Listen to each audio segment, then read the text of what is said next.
You're watching K34QB, Vail, Colorado.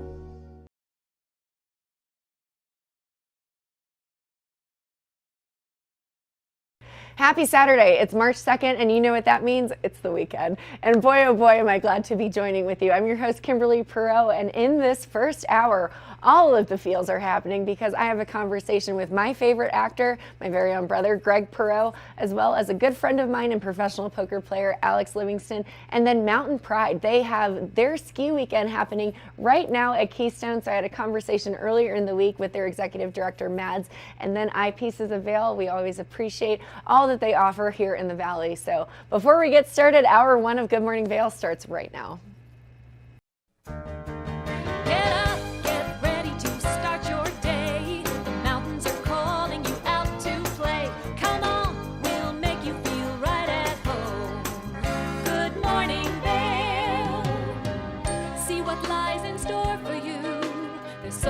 Things to see and do. Summer, winter, spring, or fall. Your home in the Rockies has it all. So get up, get ready to start your day. The coffee's brewing, you're on your way. The fun is waiting outside your door. Good morning, Vail.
Good morning, Vail.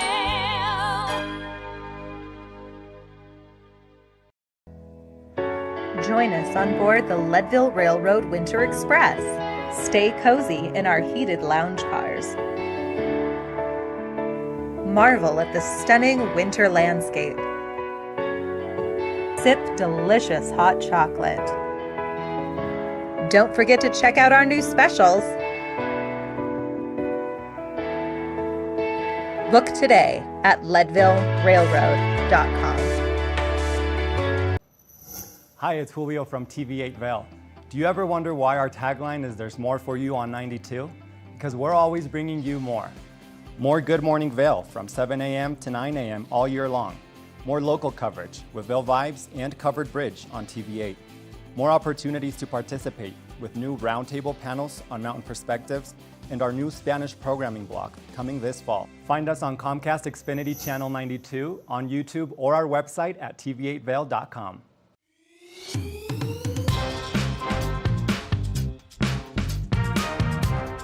For TV8 in Vail, I'm Avisha Scarborough at the Gerald R. Ford Amphitheater. We'll see you next time. Hi friends, welcome to a little behind the scenes. I'm Avisha Scarborough, and I'm so excited to be part of the team at TV8 in Vail. I love the outdoor lifestyle here, I love the arts and culture, and I love being part of this community. My show is called Vail Vibes with Avisha, where I tell you about all the amazing activities going on here in Vail and surrounding areas all year round.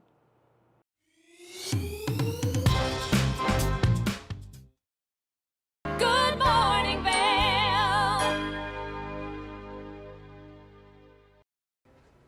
You know, the world of gambling is an interesting one because people think it's just for fun and it's always a risk. I had a conversation with my good friend and professional poker player, Alex Livingston, earlier in the week about what it actually entails to be a professional poker player. Let's take a look at that conversation.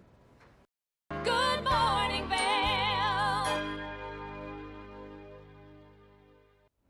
Now, I'm so excited. This next guest is a very close and personal friend of mine, but he is also an incredible professional poker player. Joining me on the couch today is Alex Livingston. He is so incredible in what you do. So, Alex, how are you? Good. How are you doing today, Kim? Thrilled to have you here, fresh off the plane. You came straight to Colorado from all over the world internationally playing poker and in Texas and Vegas. So, tell me about your life. How did you end up as a poker player? So I was always into card games and board games as a kid. I was a chess player actually from age 4, and then my family taught me bridge, which is kind of not a popular game anymore, but in my my parents' generation it was. So we played bridge at our family cottage every summer from when I was 6 years old, and 2 hours a day, every day for a couple months. And so I was always used to card games and board games, and then just kind of transitioned into poker. That's great. And so you started playing poker while you were learning some things that most people would follow as a traditional career path, but you realized you were pretty good at it. So when did you go full time into poker? How long have you been playing? Tell me all the stories. Yeah, so it's kind of a funny story. I did a trip to Europe with a friend of mine right before I was supposed to go to my senior year of college. And I ended up sleeping through my flight back to Boston, which is where I was going to college. And he and another friend, they were both there, and they said, we decided we're going to stay in Amsterdam for a couple months. What are you going to do? You can stay with us or you can go back to school. So that was kind of a existential crisis I had, and 2 hours later I decided to stay in Amsterdam. I'd say that's sort of where my career was launched. Oh, that's great. Yeah. So you've been playing poker professionally. You play mostly in person, but every once in a while you play for fun online. But talk to me about your tournaments. You've won so many different things. What have you won? So I won a World Series of Poker bracelet a couple years ago in 7-card stud, which is kind of an older format of poker, but one that I really enjoy. And then I came in 3rd place in 2019 in the main event of the World Series of Poker. So that was kind of my biggest accomplishment. That was a big deal. I know. Yeah. We were all cheering you on. We had some friends that went to watch in person, including my brother, who will be here on the couch in a little while. But, that's right. So talk to me about poker. People don't really understand it as a career path. They look at it as like a game of chance, but it's a game of strategy and probability and hedging your bets against the wins and the losses. So how do you manage that? Yeah, so poker is it's a unique combination of luck and skill. Most of the casino games, you have no chance at beating the house because they have that built-in edge. Whereas with poker, you're playing against other players. So as long as you're playing better than them, in the long term, you're going to win money. And I describe it usually to people as a combination of statistics and psychology. So you have that math side where you have to understand the probabilities. And then you have that human psychology side, which is probably the part I find more interesting, where you have to try to figure out how people's personalities work and then how they're going to play poker, but based on their personalities, and then you adjust your own game to sort of cater to that. That's true. You are so good at asking questions and getting to know people. So if we ever needed a guest host, you're coming in. That's all I'm saying. I don't know if I'm made to be a TV host. I don't know about that. You're so great at asking questions. So what do you have going on? You played in Europe for a while, and you're actually heading back to Las Vegas. So tell me about the tournaments that you've recently played and then what you're playing in Vegas. Yeah, so I was in Europe in the fall playing some tournaments there in the Czech Republic, and then I actually just recently got back from Brazil. A friend of mine was hosting a big series there, and I played some tournaments there.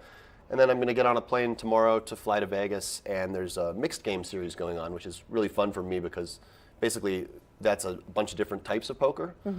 So it keeps your brain moving instead of just playing Texas Hold'em, which is the most common type of poker you see. And that's the one that most people know how to play. That's the one that the majority of people who play poker, they think of Texas Hold'em. Whereas this tournament series is going to have 7-card stud and deuce to 7 triple draw and a bunch of other types of poker that most people wouldn't have heard of. That's great. Yeah. So what's been your favorite poker moment outside of the bigger tournaments? You've probably played with some really interesting people. Yeah, I mean, I've played with some celebrities, which was definitely fun. I played with Don Cheadle. I played with Russell Westbrook. I have to say, like, anytime I've gone deep in a big tournament is probably, and when we say go deep, it's kind of a poker term when you make the final table or the final couple tables. That to me is kind of the highlight, and particularly the main event, just because it's just like an escalation, basically, of intensity and pressure, and I actually really enjoy the pressure. So. That's great. So what, on average, if you're not playing like the big televised poker games, like how long does a poker game usually last? Yeah, so there's tournaments and cash games. A tournament could be anywhere from a fast one could just be one day, whereas something like the main event's dragged out over 10 days. And then with cash games, you can just sit and you can leave whenever you want. So you could sit and play for a couple hours if you just had a few hours to spare in the day. So cash games are a nice option, especially for people who have a lot of other stuff going on in their lives, because tournaments are usually a full-time commitment where you have to sort of block open at least the full day. Yeah, that's great. So what's been, I guess, what is your favorite way to play? Like, do you have a preference? I know that's kind of an interesting question. It's a tricky one. So I would describe my style as always trying to, I don't like go in with one set strategy necessarily. I'm always trying to feel out how my opponents are playing and then adjust my game to them. So I'd say I have a pretty adaptable game. In general, I'm on the aggressive side. Typically, that's an important move in poker. You want to be doing a lot of raising and betting rather than calling. But I would say I always try to just feel out what's going on at the table, different players, their energies, and how I think they play, and just kind of cater to that. Sure. So poker, it's like sports, essentially, because you've got certain seasons. Minus some of the athleticism. Yeah. Well, it's the mental athleticism, I'd say. Right. But you have like a really intense season. So what does your typical year look like as a poker player? Yeah, so as I've sort of pivoted more towards tournaments, I used to play cash games where I didn't have as much structure to the year, but now as I've pivoted towards more being a tournament player, I have sort of busy months and then quieter months. So it really all kind of centers around the World Series of Poker, which is a series of about 100 tournaments in June and July, of which I'll probably play 50 to 60 of them. And so I sort of have usually a quieter May leading up to that series, and then a quieter August after that series, and then the rest of the year I try to find tournaments to play. But that June and July is quite intense. I usually play about 70 to 80 hours a week for 7 weeks in a row. So it's intense, but I love it. So imagine your sleep schedule is all over the place during that time. I basically try to get as much sleep as possible. It's basically sleep, workout, play poker, and that's it. Yeah. I don't have much of a social life during that time. But yeah, some days, you have trouble sleeping, and yeah, but I do try to prioritize sleep as much as possible since I'm getting so many hours of poker in at the same time. And you have to be mentally prepared because you never know what other people are going to do. Absolutely, yeah. It's one of those things where doing all that stuff away from the table, trying to eat well, trying to exercise, trying to sleep is super important for just having that focus at the table. It's true. So outside of poker, what are you doing? Where are you? What's your life like? Well, what other traveling do you have a any lot. other Sometimes I go on business ski trips with you and Greg. It's true. I do have a couple of rental properties. One of them is just kind of a mixed unit building that has full-time tenants. The other one is pretty interesting. It's near a golf course called Cabot Cape Breton, which is actually two golf courses, Cabot Links and Cabot Cliffs. And I rent that house out on Airbnb to golfers, and it's a pretty famous and well-known golf course. So you have people traveling in from, certainly a lot from the States and Canada, and then we've even had people from Asia and Europe flying in to play that course. So they can stay at my property, and it's just 5 minutes from the golf course. And so that's up kinda in fun. Nova Scotia. That's in Nova Scotia, yeah, Cape Breton. So I spend part of my year in Nova Scotia, and I spend the other part in Las Vegas typically, and then in between I'm just traveling around. Yeah. And you're a big golfer. I do enjoy golf. I'm definitely not as good a golfer as I am a poker player, but I do enjoy golf. Yeah. That's great. So what is your plan for the rest of this year? We're at the beginning or the end of February, the beginning of March, and what's your schedule look like? Yeah, so I've got this poker series coming up that I was talking about. Then I've got a ski trip with you and Greg and a bunch of our friends, and then I have another poker series in Vegas. That takes me till April. I'll probably play some poker in April, and then I'll probably have more of a relaxed month in May to prepare for the World Series of Poker. And then, August is usually more of a relaxed month, and then I'll get on the grind again in September and find some tournaments to play for the rest of the year. That's great. So Alex, outside of playing golf and looking at investment properties, ski trips, and poker, you also sometimes coach. So where can people go to follow your journey or learn a little bit more about your pointers and tips that you have? Yeah. So my social media handle on Instagram and Twitter is Rum and Chess. So rum like the alcohol, then the letter N, and then chess. And that started. It was an online poker handle that I created in college because I enjoyed drinking rum and Coke at the time, which I would never drink now, by the way. And I've always been a chess player, so I just came up with Rum and Chess. Awesome. So people can connect with you, follow along your journey, and you post some really interesting things, especially on Twitter. You're really kind of giving people the rundown of what you do. Yeah, absolutely. And it's exciting. It's always so much fun to find out where you are in poker tournaments, and I know we all really enjoy learning more from you as well. All right, great. Awesome. Well, Alex, thanks for coming. Excited. I hope you get to get out on the slopes and and we'll do get out to maybe later today. Get out later today, and obviously we'll keep folks in the loop as you continue your career this year. Sounds great. Thanks a lot, Kim. Awesome. Now we'll be back. We've got some more guests joining us on the couch, and we'll be right back after this. Good morning, Vail. Good morning, Vail. Each week on the Tech Show, you can look forward to the latest in technology and how you can use it too. We'll also chat with leading experts, and you'll find out if the latest gadget will take my money or not. Don't miss the Tech Show. Tech your local listings.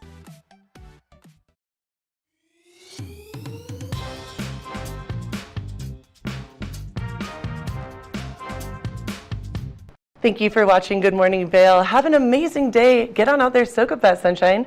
We'll see you tomorrow right here for more Good Morning Vail. Bye, everyone. Hi, I'm Gretchen Bleshaw. You might recognize me from the Glitz and Glam with Gretchen. Maybe you hear my voice on the radio from time to time or see me out at a concert or two. I love concerts. If you see me out, the long mermaid hair, I'm almost 6 foot tall. It's hard to miss. Come and say hi, give me a high five, and make sure to watch me right here on TV8.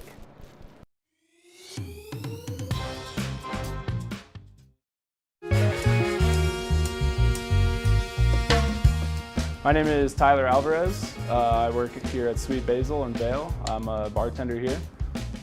I originally came to Vail to snowboard. I slept on my sister and my cousin's couch for what was supposed to be a week, turned into 2 months, and then I found my own spot, and then kind of made friends and worked different places in the valley and kind of just fell in love with it more and more every single day, and ended up finding my way to Sweet Basil through some friends who had worked here and all the great things that I heard about it. And yeah, I've been here for 4 years now. It's hard to wake up in Vail and be upset when you look outside. It's just beautiful. My favorite part about working at Sweet Basil is definitely that I could be proud about everything that we're putting out, whether it's food, drinks. We also get to be really creative here. The bartenders, the whole team here, we workshop our menus every season, so we'll start with a spirit or an ingredient, and then we get to be really creative and make a whole project of it. And then when we get the final product, it's a drink that we're all really proud of for the whole menu, and that's super fun, just being able to be creative and work with new things. And the most fun cocktails to make, though, are definitely the ones that we get to create from scratch. When people take a sip and say, oh my God, this is delicious, or they just love it. And that's probably the most fun for me, the creativity behind it and making unique cocktails. That, for me, that would be the most fun drink to make, just the one that you start from scratch and then people are excited about. I'm Tyler, I live and work in Vail. Come see me at Sweet Basil.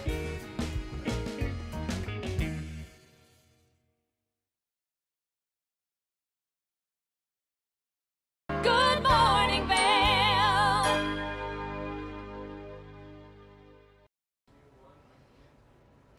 I can't speak and shout his praises and how proud I am of him, but I had a great conversation earlier this week with my very own brother, Greg Perot, an actor, about his business, about life as an actor, and his newest and latest project, the Blue Ridge TV series that drops on the Cowboy Way channel on April 7th. Let's take a look at that conversation. Good morning, Vail.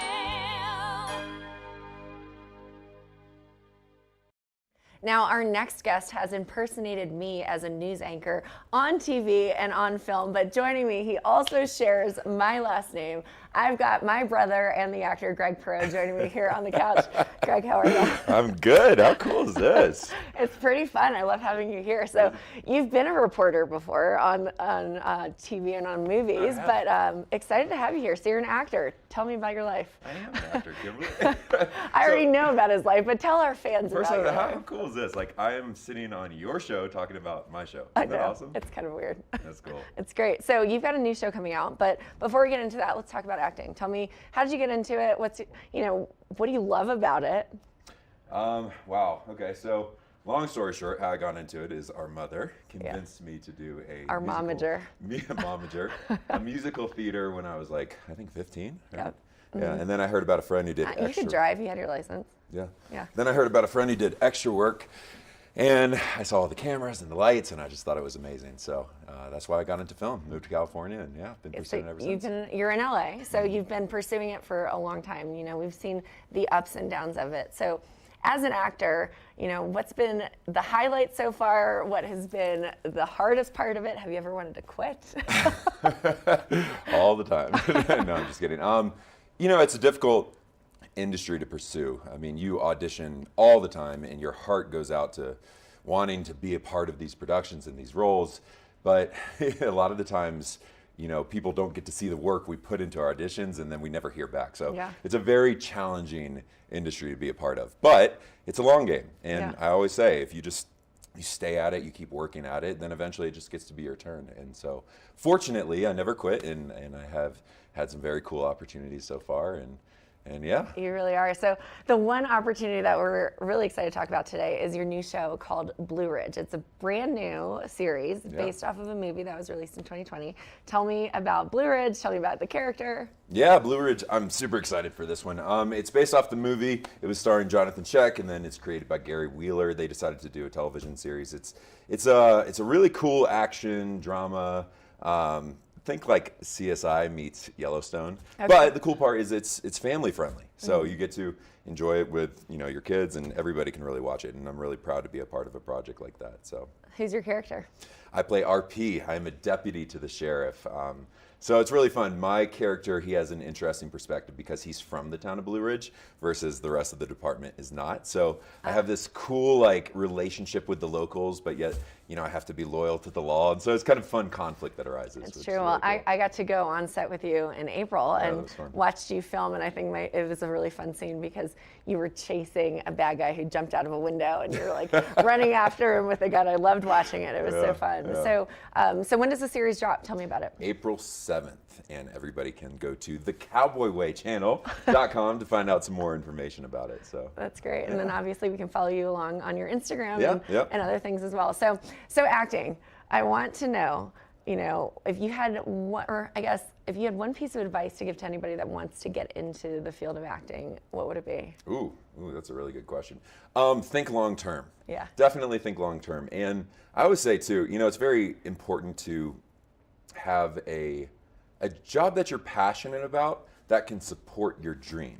Because, acting, you can be working nonstop, and then out of nowhere, you're not working for 6 months or a year. So you still need to work, right? And I think a lot of people burn out sometimes by taking on these jobs that they don't enjoy to support their dreams. So new actors, I always tell them, obviously get in class, just get as involved as possible.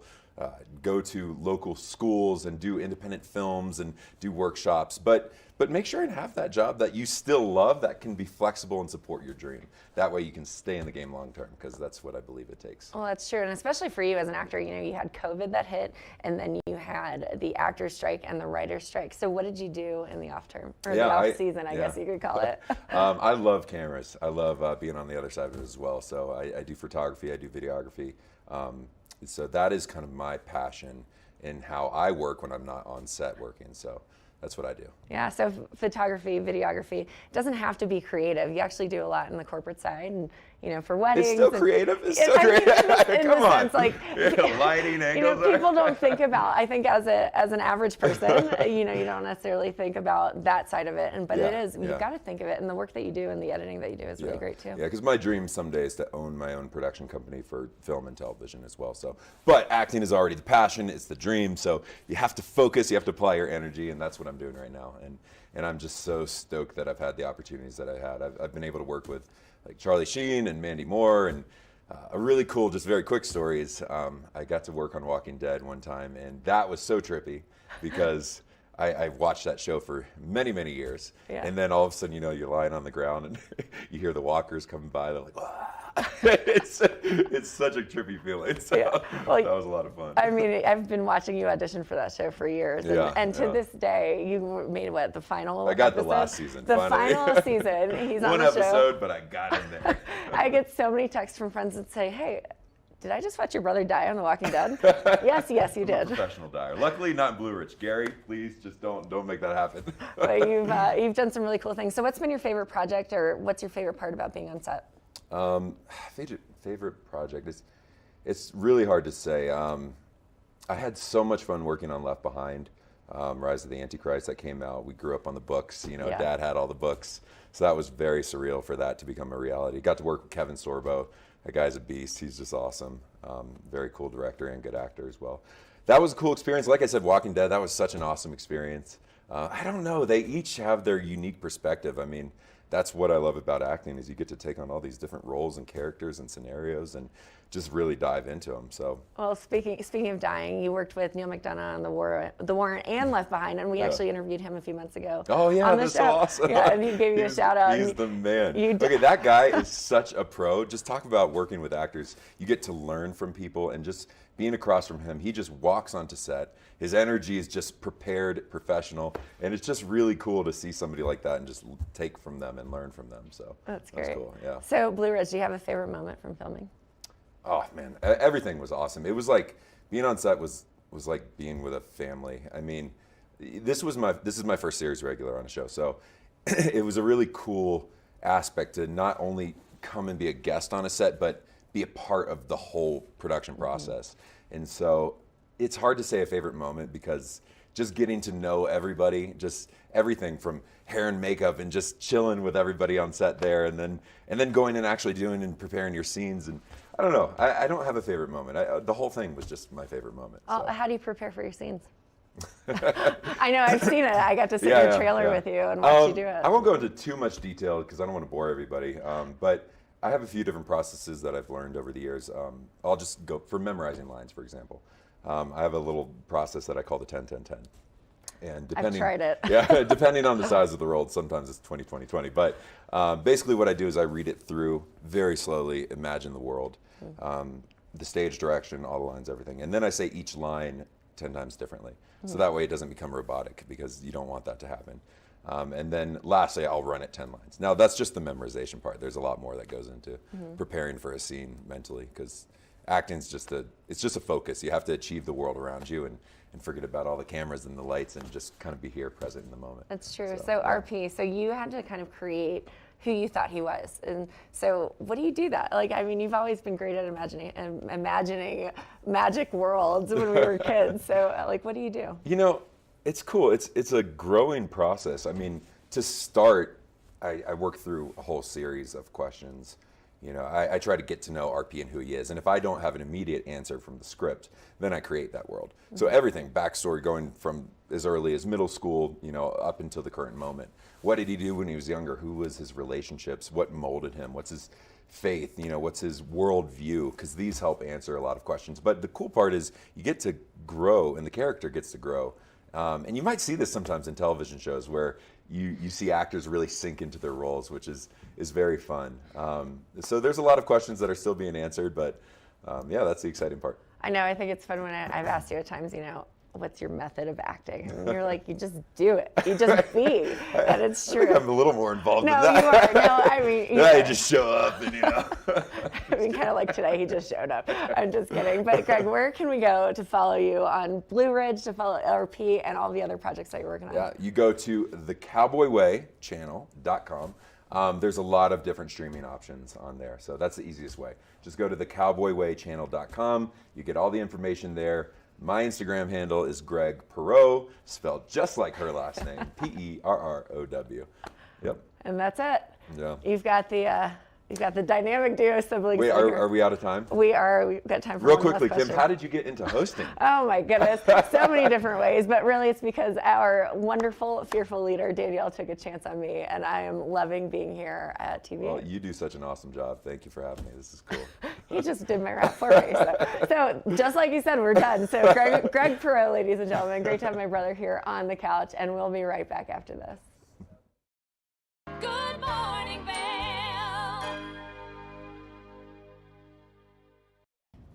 Did you know that all Eagle County residents and visitors can get a free Eagle Valley Library District card? All you need is a photo ID. You get our online databases and resources, free music, free streaming, all from wherever you have internet access. Free audiobooks and e-audiobooks straight to your phone. Go into your Eagle Valley Library District branch today and get your library card. TV8 te brinda la mejor programación en español todos los días. Sintoniza Conexión Latina los lunes, miércoles y viernes a las 7 de la tarde con repeticiones los fines de semana.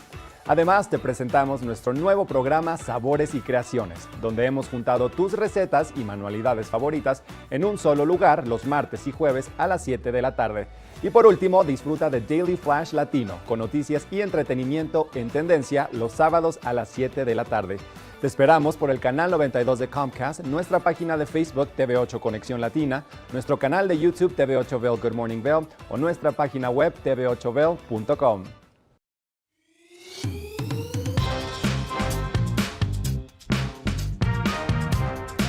Well, Archer and I are going to get headed on further down the trail, but I hope you'll catch up with us a little bit later. Hi, I'm Ben Roof, and I'm one of the new hosts here at TV8. I'm so excited to share all of my explorations throughout the Vail Valley with my dog Archer, where we'll be taking you to hiking trails, biking trails, maybe we'll go rafting, fishing, or whatever else we can come up with. I'm so excited to share all of that with you in my new segment, Outdoor Adventures. Don't forget to catch up with us every day right here at TV8 Vail or at tv8vail.com, because there's always more for you on 92.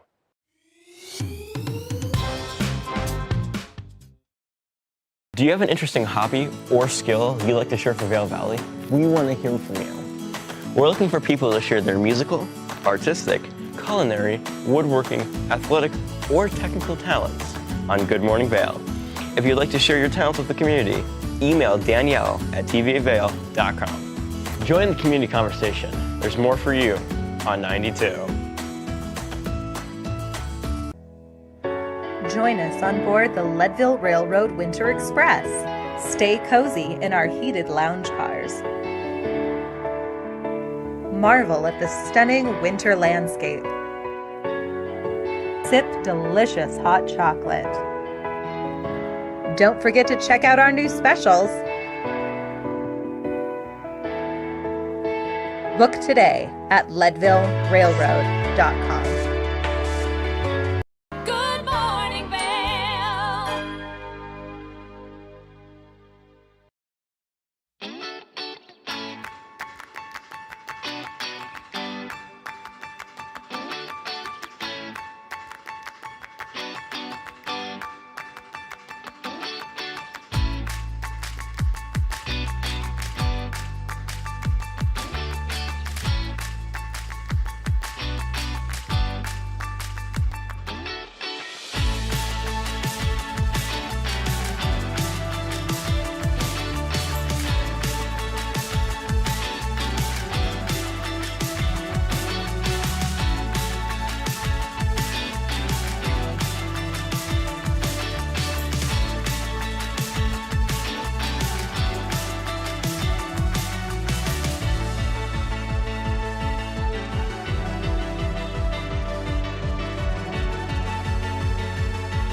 I am so excited. I'm Kimberly Perot here, and I am standing here with Tyler Moore of Eyepieces of Vail. How are you, Tyler? I'm doing great. What about yourself, Kimberly?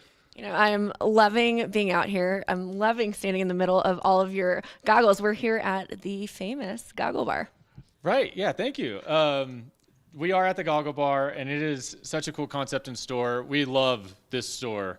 It's so unique in its appearance and how we can help service you with any of your optical needs. It's not just goggles. We have glasses, sunglasses, prescription, really, you name it, we're able to help you out here. That's amazing. So we're at the Bridge Street location. So you've got the Goggle Bar here, and we've got quite an array of goggle selection. What do we have in front of us today?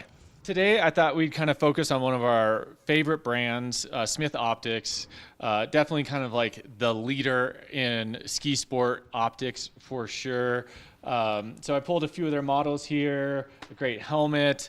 Yeah, you know, who doesn't love a good set of goggles? Absolutely. You know, I'm a Smith girl. I don't mean to plug that, but you may have to convince me otherwise, because the impressive array behind us is great. But fun story. I was on the mountain one day. It was super white out, couldn't see it. So I went straight down to the bottom of the slopes and walked in and said I need a pair of goggles, and they gave me a pair of Smiths. Yep. So tell me about them. What do we have here? We'll start over here on my right here. This is their flagship model. It's called the 4D Mag, and this is a really cool goggle with a lot of interesting tech. Namely, the lens here is going to be the kind of shining star. But you can see here it kind of goes from flat to curved, and this unique toric lens shape allows you to have a lot bigger field of vision without the goggle itself having to be massive. So this is a really cool way to kind of combat how do we keep a goggle that fits a lot of faces, but also has the field of vision of a bigger goggle. And on top of that too, it's one of the easiest to swap out. 1, 2 switches right here, pops right off. Comes with a second lens for those cloudier days. You can pop it right back on, lock it down, and you're on your way. Looks amazing. I know, I love it. So I have a question about this technology in specific. Is this a new shape for this season, for the latest model, or tell me more about it? It's been around for a couple seasons now, but it works, and it's kind of hard to see, so I would recommend you come in to actually try it on, because the difference is quite outstanding. You're not going to, if you feel claustrophobic like a lot of people do in goggles, this is a great one that kind of gives you that feeling of like no frame around your face, free vision. It really does work. Amazing. And so we've got some helmets here as well. So tell me a little bit about the helmets. Cool. Yeah, right here we also have their top of the line model, Nexus. This was released last year. It features a few interesting technologies. Number one, what we always want to see is at least this yellow dot here called MIPS, or a MIPS equivalent. This is better for your brain if you fall down, which happens a lot in skiing. It does. Can you tell me, what does MIPS stand for? So when someone goes in, they know exactly what they're talking about. Oh man, yeah. So it's a multiple direction impact protection system. So it's quite the mouthful. But pretty much what it is, it's a liner that rotates independently in the helmet that reduces rotational violence of a crash. Because we don't just crash straight down. We're typically crashing at speed with glancing blows. So this is supposed to keep your brain in a more forward position and not shaking around in your head as much, which, as we know, is what kind of causes concussions. Absolutely. Well, helmets are important regardless of your skill level. Exactly. Yeah. Always wear a helmet, please. Even if you're confident in your ability, you shouldn't be confident in other people's ability. That's exactly right. It's like defensive driving. Defensive driving. Yes, exactly. Okay, so this is great. So this is also a Smith helmet, and so talk to me about like the pairing. So how do you pair the goggle with the helmet, and like what do you recommend? For sure. I recommend what fits your face and your head the best. Mixing and matching, we can do a lot, and the industry has become a lot more standardized in its shapes. But in essence, for Smith, they are designed to work perfectly together. The shape of the brim of the helmet and the shape of the top of the goggle are made to actually give you a nice fit to kind of keep the top of this goggle protected from snow and stuff that would block its ability to vent. Smith on Smith is great, but don't be afraid to kind of mix and match a little. We can find the perfect fit for you. You got to show off your steez. Yeah, exactly. So we have a variety of Smith goggles here. Tell me a little bit about some of these others. Yeah, the others, this is going to be their famous IO mag line. So this is easy interchangeability as well. Everything that we carry in Smith comes with 2 lenses, which we find it's just great. You can look at the weather, see what you're doing, and choose a lens and go from there. But it's easy nowadays. Long gone are like jamming the lens into the frame. There's a little switch right back here, then it just pops right off. I'm loving this new technology. It's so easy. Gone are the days of shoving your lens into a rubber outside. Yeah, it was always tough. People's thumbs hurt. Dad was always upset when he had to do all 4 kids in the morning. Now the kids can do it themselves. That's great, and they probably love doing that as well. Exactly. So Eyepieces of Vail, you're so unique here in what you do. You've got not only a wide array of goggle selection, but you also can fit people with prescriptions for their goggles specifically. Tell me a little more about that. We can. So we specialize in prescription, prescription glasses, prescription sunglasses, but also one that you don't see a lot of is prescription goggles. This nifty little thing right here is a godsend for a lot of people. It fits in pretty much any goggle, not just Smith, anything on the back of the wall, we can fit this in, and it just clips in to your goggle like such. It's super easy, simple. We do this with an anti-fog coating too. You know, that's probably the number one thing that people with glasses, when they're putting their goggles over their glasses, deal with. This helps mitigate, you know, that from happening as much. So, you know, great option for those that need to see while you ski. Yeah, and it really gives a like curated fit into the goggle versus your glasses where you've got two different angles and shapes on your face. Correct. It's a lot more comfortable. Yep. It performs better, but also it's a lot safer. You don't have to risk falling and breaking your glasses. You know, I have seen people get cut up from when their glasses break. It's a real risk that you're taking when you do that. And safety is key, especially on the mountain, and you want to look good while you're doing it. Exactly. We're going to help you perform your best, look your best, be your best. So if we want to pursue this prescription option within our goggles, how do we do that? You've got a doctor here on site, so tell me all about that. Correct, yeah. So we do have Dr. G, who's really great to work with. He comes in every Tuesday, Thursdays, both to the Edwards location and our Village Center location here in Vail Village across from Solaris.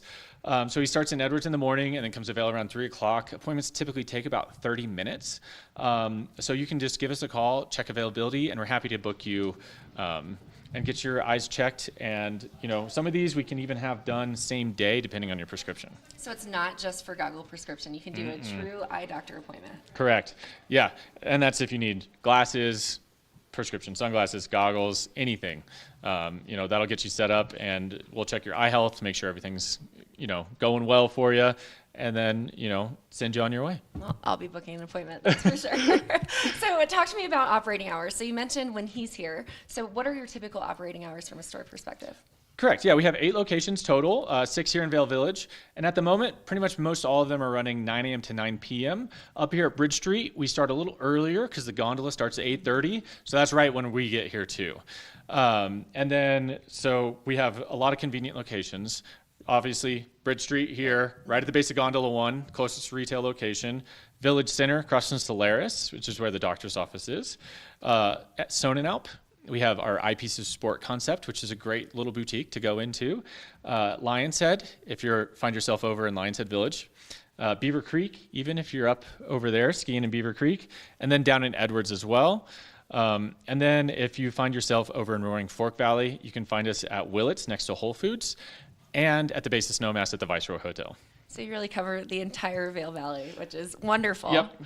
No excuses. You need to upgrade your goggles this season for sure. Yeah. So head over to Eyepieces Vail. Well, thank you so much for talking and telling us everything, Tyler. Are there anything else that we should know if we're coming in to look for the right frame or goggle for our faces? Just know that we're happy to help you out however we can.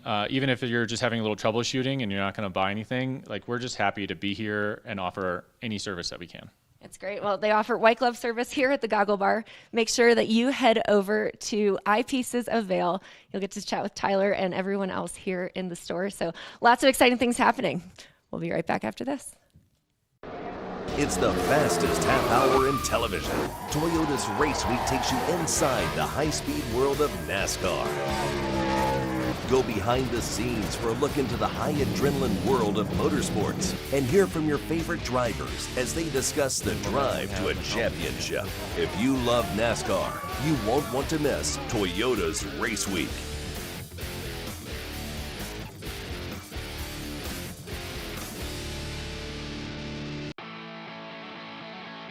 America was built on a love for the outdoors. We are a nation of sportsmen, blessed with magnificent natural resources. With broad interests across water and field, we are united in our devotion to nature and conservation.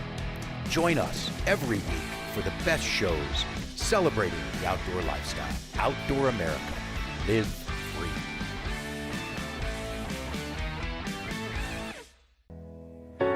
Join us on board the Leadville Railroad Winter Express. Stay cozy in our heated lounge cars. Marvel at the stunning winter landscape.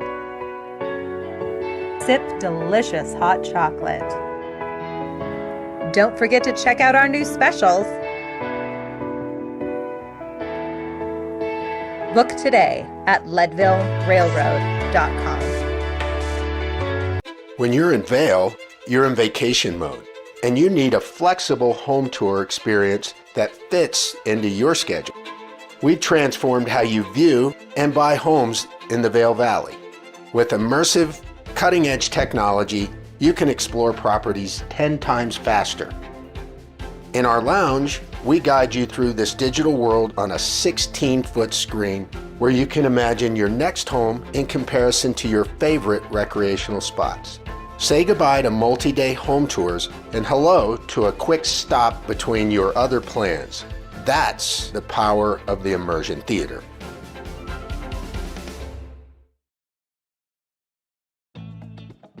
Welcome to the Vibe Report with Avisha. This is where I tell you all about the exciting happenings around town. This Saturday and Sunday, there will be live music at Gambit Bar, Shakedown Bar, Park Hyatt Beaver Creek, the Red Lion, the Blue Cow, the Weston Riverfront, and the Revel Lounge at the Hythe. And Chasing Rabbits will have DJs spinning this weekend. Check out their event calendar for more info. Vail Performing Arts Center will feature Electric Avenue, the 80s MTV experience on Saturday, and on Sunday they'll have comedian Nick Swartzen. There will be a free guided snowshoe tour on Saturday, March 2nd at Nature Discovery Center on Vail Mountain, and a free winter nature walk with a naturalist at Walking Mountain Science Center in Avon. Visit walkingmountains.org for more info on both of these free nature events. On Sunday, the Alpine Art Center is having cupcakes and canvas in Edwards, where you can join to make a winter sunset painting. Registration info is at alpineartcenter.org. Also this Sunday and every first Sunday of the month is free community meditation in Eagle at Yoga Off Broadway. And the sky's the limit when it comes to the Youth in Aviation program. They'll be building a full-size biplane on Saturday at the Eagle County Regional Airport. Check out Eagle Aviators for more info on how to register. That's it for this weekend's Vibe Report, friends. Be sure to follow the Vail Vibes TV8 Instagram for more info, and as always, spread the good vibes. I'm Amy Goodman, host of Democracy Now! Our independent news hour offers diverse perspectives and unique opinions, often unheard in the mainstream media, live as the news unfolds. Tune in for Democracy Now!, the War and Peace Report, weekday mornings at 9 and evenings at 6 on TV8 Vail, Comcast Xfinity Channel 92. There's more for you on Channel 92. Learn the latest in science each week and how it relates to everyday life. From space exploration to plant biology. Amazing stories each week. Watch Science Now.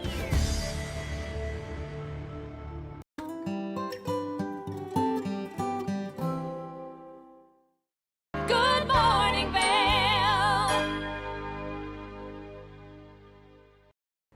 Now, we certainly love our community and all that we do to support everybody inside of it. I had a conversation earlier this week with Mountain Pride about their ski weekend, which is happening right now in Keystone, and then we've got another one in Vail. So let's take a look at that conversation with Mads. Good morning, Vail. Now, our next guest is so interesting and wonderful to be sitting here on the couch with me. I've got the executive director of Mountain Pride, Mads, joining me. How are you, Mads? I'm so good. How are you? I'm good. So I know we just talked about all of the events and things that you have coming up, and you're here to talk specifically about some. So what is going on with Mountain Pride? Tell me a bit about it, the history of it. Yeah, so much. We love to do as many opportunities to connect with community, and that's exactly why we started. There wasn't any organizations or businesses serving the queer community here in our rural mountain towns. And so a few years ago, we put on about it'll be 5 prides this year, but we've been an organization for about 2 now. And so we do monthly events, educational opportunities, advocacy and activism, and just be a resource for the community to overall improve the lived experience of the LGBTQ plus community and allies here in our mountain towns. That's true. It just really increases visibility and shows support for the community. Absolutely. Yeah. So loving it. We're in a mountain town. We've got to get right to the point. You've got some incredible ski weekends coming up. Yes. Tell me about them. We are so excited because historically, the queer community in snow sports has been underrepresented and not celebrated, and there aren't opportunities here locally for all of us to get on the mountain together. So we were so excited about this year, not 1 but 2 queer ski weekends. The first one being this weekend at Keystone, March 1st and 2nd. We have a packed schedule that's going to have a lot of opportunities to connect with the community. The first being a lovely drag show. This one's 18 plus at the Warren Station, and has a few performers, and then also a special guest, the GM of Keystone will be performing as Miss Bunny Hill. Oh my gosh, Miss Bunny Hill, can't wait to see that. So talk about the event, so at Keystone specifically, and then we'll talk about the one that's coming up locally as well. So what kind of events and schedules do you have? Like, what's the one highlight that you're looking outside of, besides Miss Bunny Hill? As much as I love drag, I just love gathering community in a space and creating this powerful visibility and connection. And so Friday night we have our drag show starting at 8 p.m. and then Saturday we're spending the whole day on the mountain. 9 a.m. we're kicking off at the drop of the lift, and we are just gathering community, gonna offer pride flags to everyone to just show that visibility, create connections, there's people from Denver coming up all over the mountains, and so it's just going to be super cool to connect. And then we're also going to do a big pride run down the mountain together at 4 p.m. and leading into the Opry at 9280 Sake House. I mean, that sounds like a party. Yeah, last chair, you get the last run of the day. Awesome, very cool. Yeah. So that's in Keystone, and this is March 1st and 2nd. Yep. So that's Friday and Saturday. Yep. And then we've got another one coming up, and tell me all about that. Yeah, and then we don't want the party to stop. So we are March 22nd, 23rd, and 24th here in Vail. We're going to be gathering at Lion's Head. Friday night, we are doing a kickoff party benefiting Mountain Pride at Two Arrows. $20 ticket, just fun. Two Arrows is incredible. They're an amazing partner, and so just something to get everybody super excited. And then same thing, we're gonna meet at Lion's Head Village, kick off at 9 a.m., get everybody dolled and rainbowed out, and then encourage people to get on the mountain together, ski, and we'll do another pride run down Pride at Lion's Head to an opera at the tavern. And then Chasing Rabbits has been incredible, and they are supporting us this year in doing a after party on Saturday there called Glitter and Ice. Glitter and Ice, I love that. Right, and then we're ending the weekend at our famous vintage drag brunch on Sunday. That's great. It sounds like just a wonderful party weekend and a way to connect with community and support and just to be there. So will there be tents set up or obvious places to meet and to know exactly where to go? Yep. At each of the stations in Keystone and then Lion's Head in Vail. And so there'll be our big rainbow tents in partnership with Rainbow Room and Epic Promise, our incredible supporters and sponsors that are making this happen. And so yeah, we'll be all dolled out. Hopefully you'll see everybody in their rainbow kits, and just an awesome opportunity to connect and just bring that visibility and that connection, because when we get our ski suits on, you can't really... You have no idea who's who, it's true. So if we can bring that beautiful rainbow and fill the ski slopes, it's going to be really cool. That's great. And plus, who doesn't love a good party? Right? I mean, honestly, Glitter and Ice, Chasing Rabbits, and then it sounds great. And then Miss Bunny Hill, all of it. It sounds wonderful. All of it. So let's talk a little bit about volunteering. Is there volunteer opportunities for these events and just in general? Totally. We love anybody getting involved. It's really important for not just the queer community to be visible, but for our allies to show up, show strong, and show why we need this, why this is important today, why with everything going on in the world with legislation, we need more visibility, more conversations, and more education around our community. And so it's an awesome opportunity for our allies to get involved, or our queer community, but we'll have some volunteer opportunities to table at our booth for the day and just be supportive throughout. So on our website is the best way to find that. That's great. And that's just for volunteering in general as well. So yes. Lots of programming. So we've got ski weekends at Keystone and Vail in the month of March, but what else is coming up? Well, so we have Pride in the Park, and that's a big volunteer opportunity that we need. We bring in about 3,000 people for our Pride celebration on June 1st at Nottingham Park. And so we need all the support, and we're still looking for sponsors, vendors, community resources. If you want to be a part of it, if you want to show your allyship, not just in the month of June, but year-round, is an awesome opportunity to get started with us and building that. That's great. So Pride in the Park, I know I was having a conversation that I can't believe June is only 3 months away, starting tomorrow officially, which Right? is crazy. So if you want to volunteer, it's a great time to get involved now and just really start to ramp up towards the month. So what else is happening? Tell us a little bit about what's going on with Mountain Pride. Anything exciting coming up in 2024? Oh, so many things. Yeah. We're really focused on bringing a lot of education and advocacy this year, especially with the election year. We want to make sure that we're educating people about what's happening to our queer community. There are so many anti-LGBTQ and anti-trans bills that are being introduced in our state and across the country. And so bringing education and awareness and fight any stigma or barriers anybody might have around the community. So those are some of the exciting things that'll be coming, as well as, we really try to be as visible and as well connected in the community as we can. So we do a lot of monthly events, from Queer Climbing Night, thanks to Eagle Climbing and Fitness, to book clubs at the Bookworm. We have one coming up in March. To Coffee with Queers, we just had a bingo night at Hovey and Harrison, thanks to their generosity. So we have a lot of just cool opportunities to connect with community, and we really try to offer a variety of things because we know no one person is alike, and people like different things, and just many opportunities we can to engage with the community. Oh, I love that, and a lot of the community businesses are just supporting and extending and opening their arms to Mountain Pride and to the community. It's great. Yeah, they are really incredible. It's been wonderful to watch just the growth and support from the community from when we first started in 2020 with our small Pride to now 2024 with our huge celebrations. We continue to grow, and just the businesses that are willing to stand up and say, I'm an ally and I support this community. I want to make sure that there is diversity, equity, and inclusion in my workplace. It's hard to believe that it's 4 years since 2020. I know, right? Just congratulations on the growth and these incredible events that are happening. Cannot wait. Ski weekends, Keystone, March 1st and 2nd, and then Vail the 22nd through the 24th. Yep. So lots of fun things happening. Well, Mads, call to action. Where can we go for more information? mountainpride.org or Instagram, Mountain Pride, and Facebook are awesome opportunities just to stay up to date on all the things that we're doing to get involved. Awesome. Well, great to see you. Great to have you on the couch, and congratulations. Good luck tomorrow. Keystone. So have so much fun. Cannot wait to hear all about it. No, we're so excited. Can't wait to just bring that visibility and connection, and just anyone is welcome. Let's get on the mountain together and let's have an incredible day. I can't wait to see photos of Miss Vail. It's going to be a lot of fun. Now, head over to Keystone tomorrow, March 1st and 2nd, to head over to the Mountain Pride Ski Weekend, and then Vail at the end of this month. If you want to find out more information, get on the website, and lots will be happening, lots of fun parties, and all of the support that you can give. So stay tuned. We'll be right back. Good morning, Vail.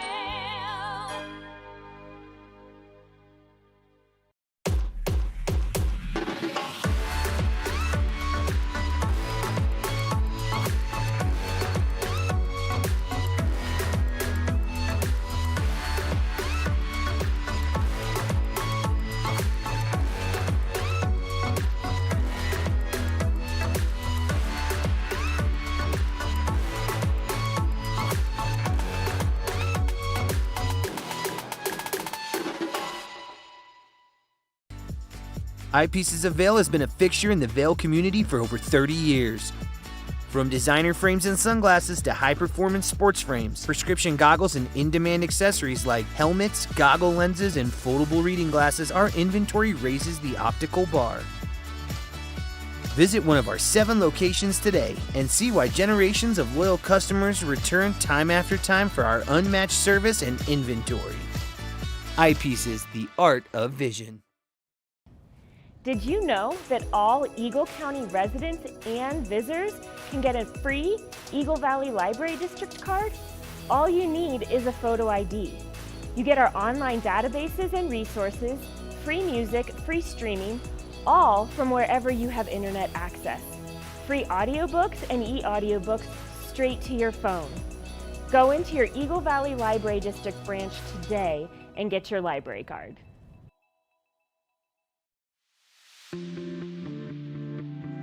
Hi, it's Master TV at Vail. We want to invite you all to the Wacky Winter Reading Program.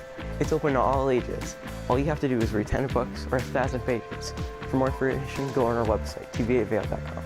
And thank you to our sponsor, the Eagle Valley Library District. When people think of world-class destinations, they're drawn to a place that provides opportunities for fine dining, shopping, superior lodging, exciting events, and unparalleled outdoor activities. Park City, Utah and Vail, Colorado are renowned destinations for travelers and extraordinary homes for residents. Feature your exceptional products and services in these two luxury communities. Advertise with Park City Television and TV8 Vail. Contact us today.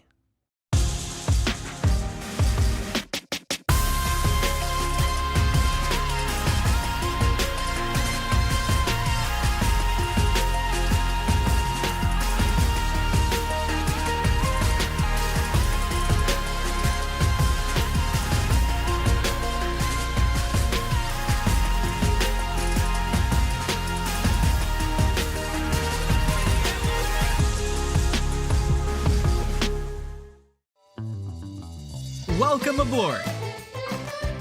Bobby Laurie and Nikki Noya have your ticket to everything you need for an on-the-go lifestyle.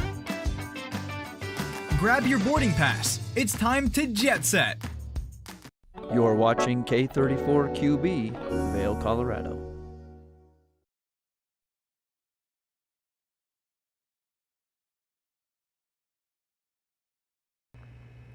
Happy Saturday, March 2nd. I'm your host, Kimberly Perot, and in this second hour, it is National Read Across America Day.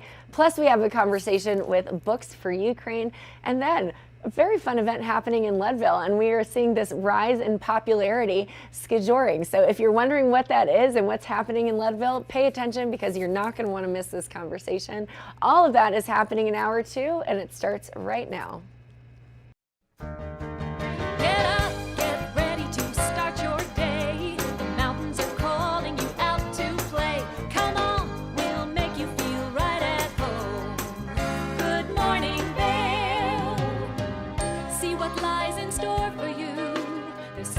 Things to see and do.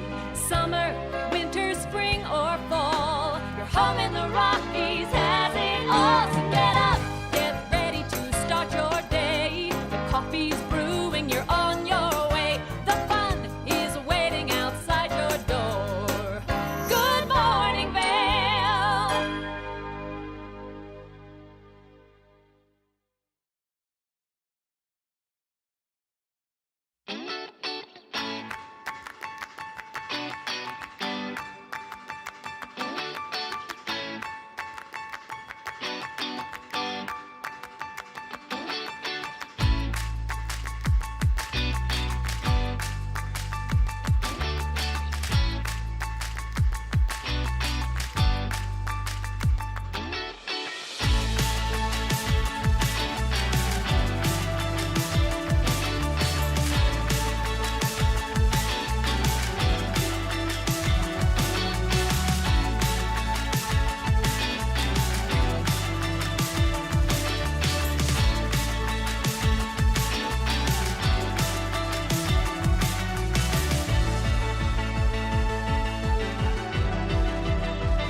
Are you looking for exciting and nutritious recipes to cook at home?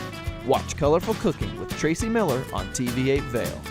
Tracy brings you the best in fresh and healthy foods for the active outdoor lifestyle. Stream online at tv8vail.com or find us on Comcast Xfinity Channel 92. There's more for you on 92.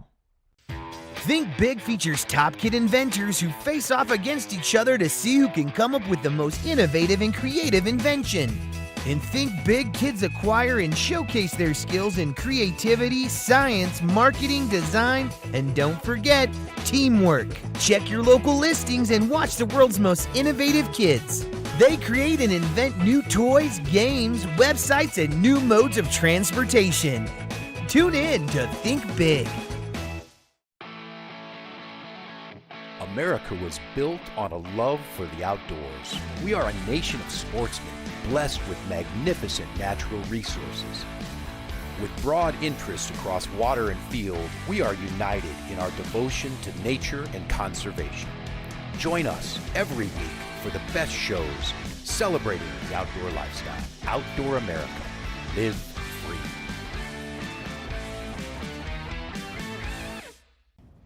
Did you know that all Eagle County residents and visitors can get a free Eagle Valley Library District card?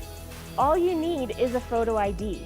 You get our online databases and resources, free music, free streaming, all from wherever you have internet access. Free audiobooks and e-audiobooks straight to your phone. Go into your Eagle Valley Library District branch today and get your library card. Hi, I'm Gretchen Pleshaw, host of TV8 Vail. From fashion to food, from film to festivals, experience a unique look at the boutiques, spas, restaurants, and venues that make the Valley so special. Join me for Glitz and Glam. Find it in Good Morning Vail or at our website at tv8vail.com. I can't wait for our next adventure.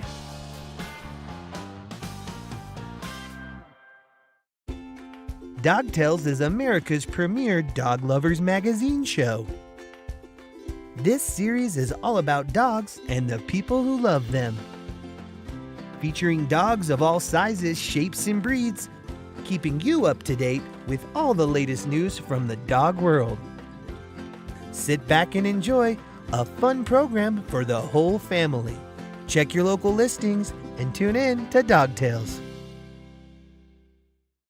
Good morning, Vail.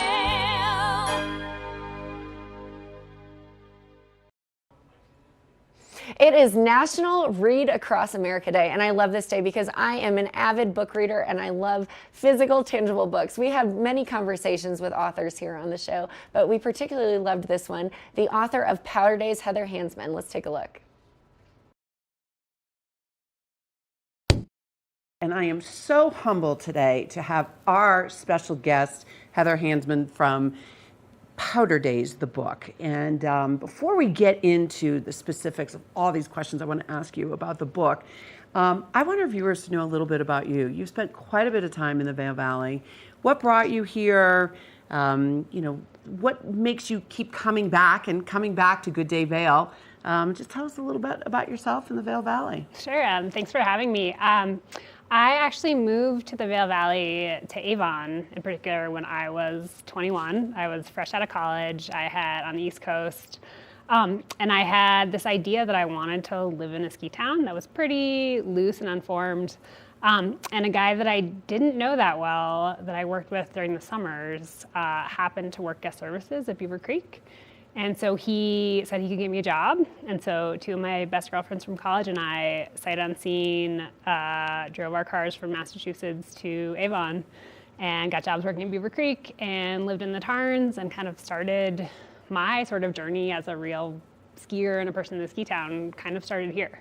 So it's really fun to be back. Do you mind if I ask what year that was that you came out here? 2005, 2006. Okay, that so is me dating myself. Yeah, so it's about half the age of Beaver Creek. So you were right in the midst of when Beaver Creek was really starting to grow.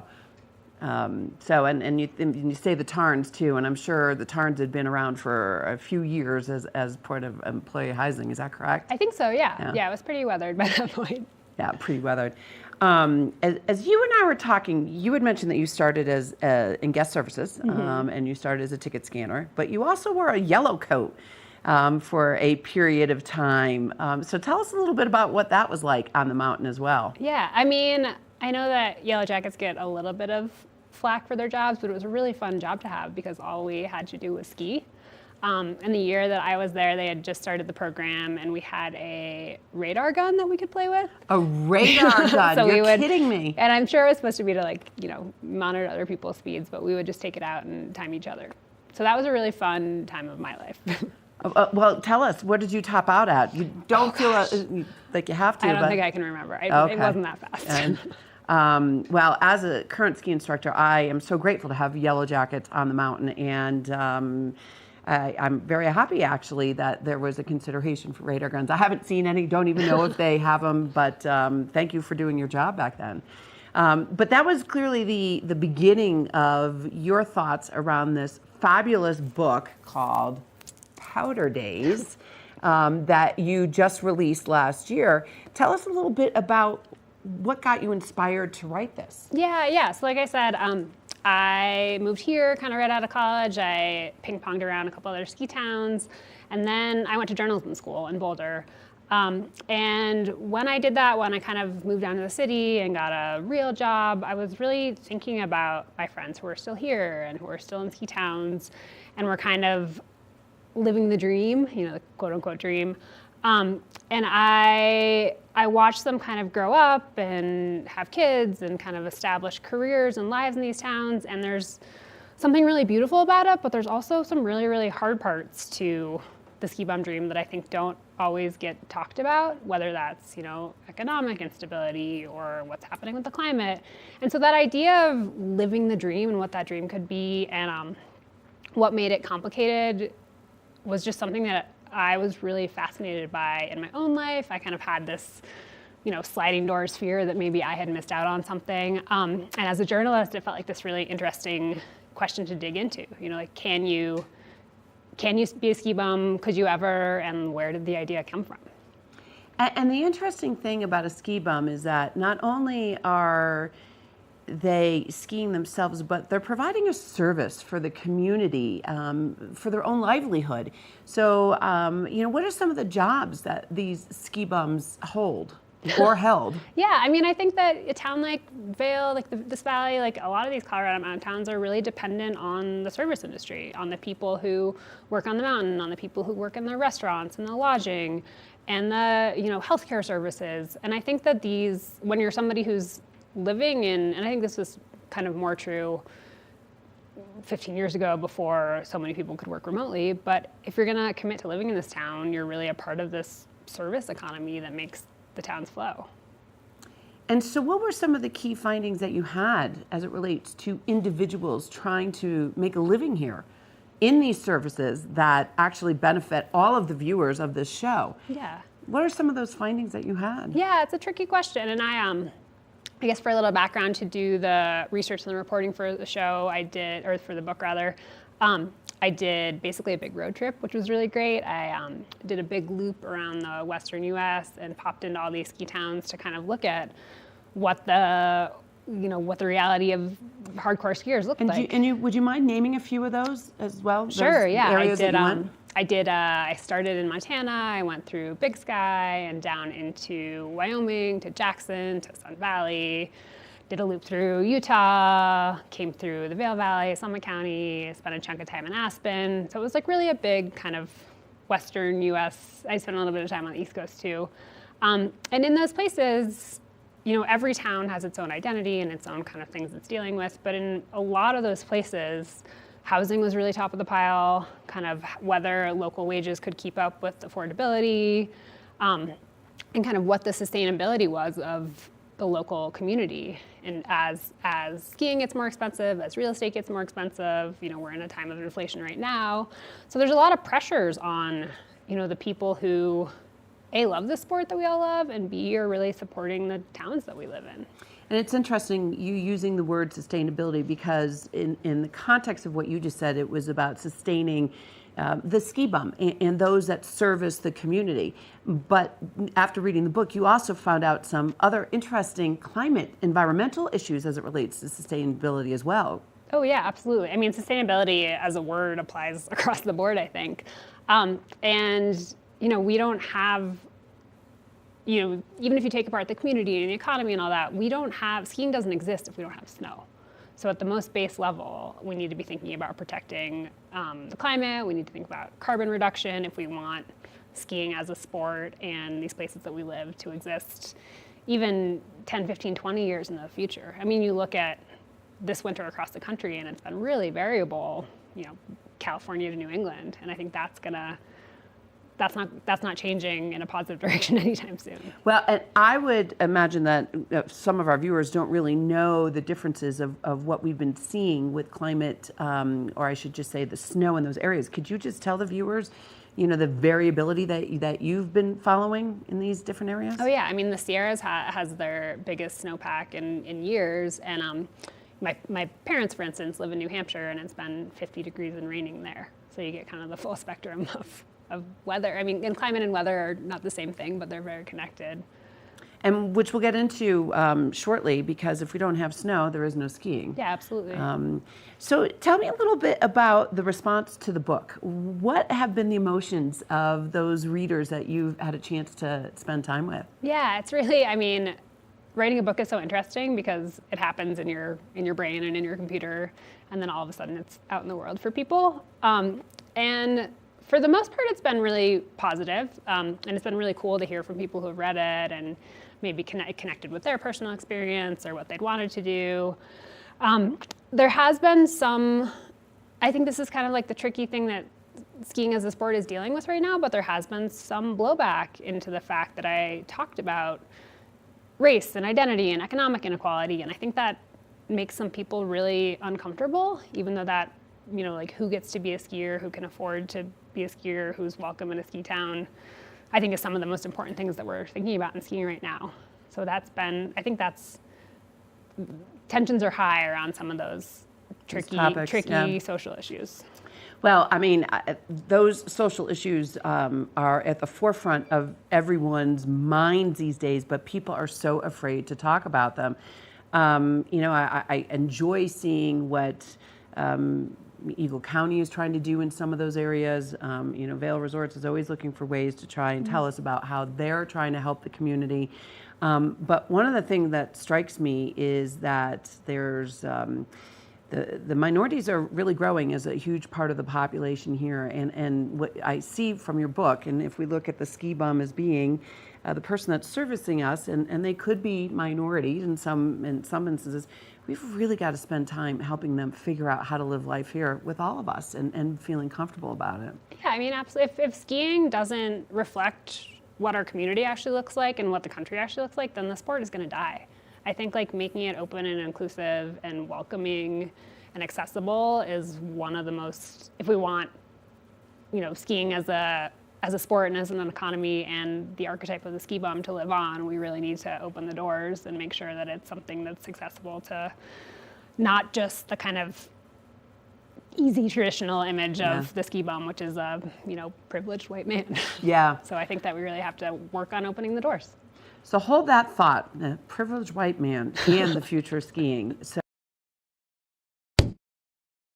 Good morning, Vail.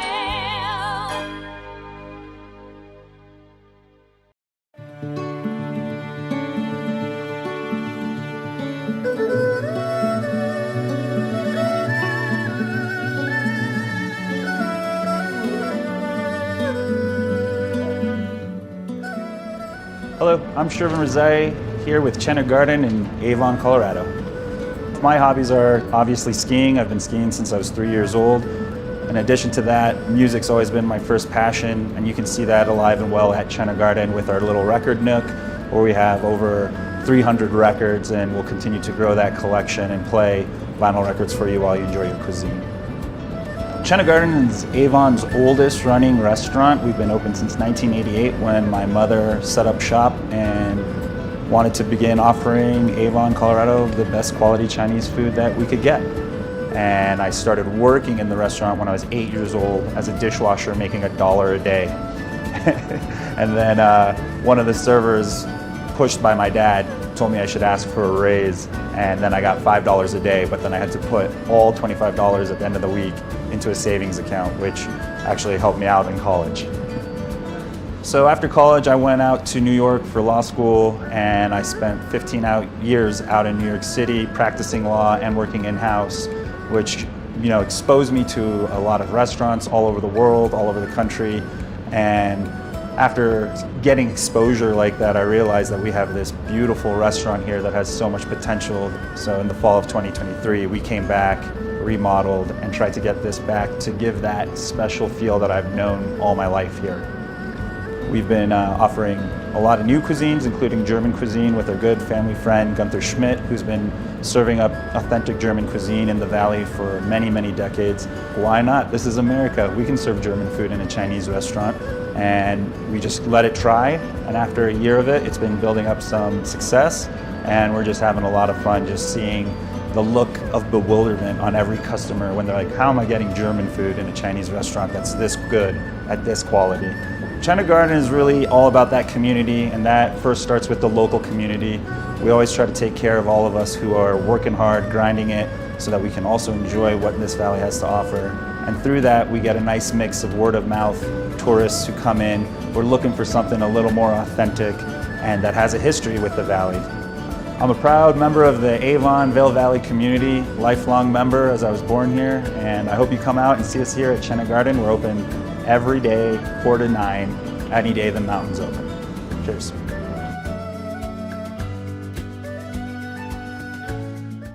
Coming up this season on Ready, Set, Renovate, real homeowners tackle really big renos. Welcome to the ugliest house in the neighborhood.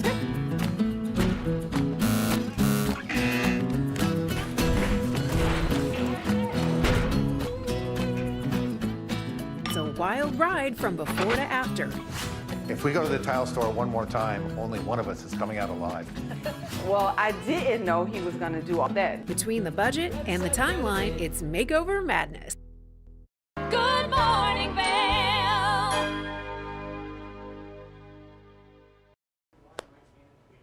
Powder days, I certainly hope we continue to get more of them here in the Vail Valley, but in the meantime, let's continue that conversation about the book, also called Powder Days. The Powder Days episode.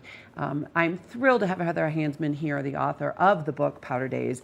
And when we left our last segment, we were talking about some of her findings as it relates to the emotions that her readers have provoked. And we talked about some of the negative emotions, which we'll get to in a second, but let's talk about some of those positive emotions that readers came to you and say, my God, this is such a great thing. I've learned so much from you. What are some of those things? Yeah, I think part of what I've heard is that there hadn't necessarily been a book like this before that kind of encompassed what it meant to be a skier that wasn't just a profile of Warren Miller or Lindsey Vonn or somebody who was like a, celebrity. And it's just kind of like a normal person story. And I think that... And I have to say, and thank you for bringing that up because it really is a normal person story and I could relate to it so much and I learned so much. So I didn't mean to interrupt, but it is a normal person story. So thank you for saying that. And I think that, for me, I thought, I spent 4 years thinking about this book. And one of the things I've thought about a lot is why skiing is important and if it is important, in the grand scheme of things. And I think, what I settled on for me and what I think that has come up for a lot of people is that, skiing is something that I do just for joy, just for fun. There's no social pressure. There's no, if I go to ride my bike, sometimes it's for exercise, but skiing is just for joy. And I think that's a really important thing that we maybe don't get in a lot of places. And so I think that's kind of resonated for some people too, that we need to prioritize being outside and being in community. And I'm happy that you're saying being outside too, because there's probably a lot of viewers that don't necessarily ski anymore, or at least downhill ski. And that's what the book resonated for me. It's not just about skiing, but how you can apply it to the mountains and what that brings to us here living in the valley. I mean, we are looking for that joy. Yeah, and there's some really interesting, one of the things that, a book can kind of become a wormhole, it goes all these different ways, but one of the things that I ended up being a bigger piece of the book than I thought was sort of the mental health aspects of skiing and of recreating and why that feels important to people and why certain people are maybe more drawn to, move to Vail or push their bodies. But I think it's really important for our physical and mental health to be outside and be active and be in the environment. So I think there are, sometimes it can feel like, I know for me when I was younger, being a ski bum felt a little bit self-indulgent, but there are some real, physical, biological reasons why it's important for us to do this. Yeah, and you mentioned in the book that sometimes when people do move to the mountains, it's to escape maybe a previous life or previous challenges that they have. And I bring that up because I am very proud of what I'm seeing here in the Valley with Eagle Valley Behavioral Health and others really tackling mental health head on because of some of the devastating things that we've seen here. And you mentioned a few of those in the book. So I'm really happy that you brought that up, because our viewers need to recognize that this is something that we do need to talk about, we do need to embrace. And matter of fact, I think when we were preparing, I mentioned to you, I was at a restaurant in Avon the other day that they even have a mental health tax in your chit at restaurants now, where we can provide an extra tip, so to speak, or a tax that can be donated towards mental health issues here in the Valley. So thank you for bringing it to the forefront, and thank you for making it a topic that we can talk about. Yeah, I think it's incredibly important to talk about. Across the Mountain West, a lot of ski towns have incredibly high, disproportionately high suicide rates. Yep. There's a lot of people who are struggling. And I think sometimes the culture around skiing and outdoor sports is that, everything is awesome. You're having the best day ever. And when that's not true, I think it can be really hard. So I think it's really crucial to be talking about this stuff and kind of opening doors. And you bring up culture. So, and you speak a lot about culture in the book. And all of those resort towns that you had mentioned, a lot of them have a lot of consolidation going on, which really reshapes the future culture. Tell me a little bit about your thoughts about the shifts you're seeing in ski resort town cultures. Sure. Yeah, I think, one of the questions and one of the hard parts at the heart of this book is that I think it is becoming harder to make a living as a worker in a ski town. Things are getting more expensive. We have more short-term rentals and second homes. We have people moving in from outside.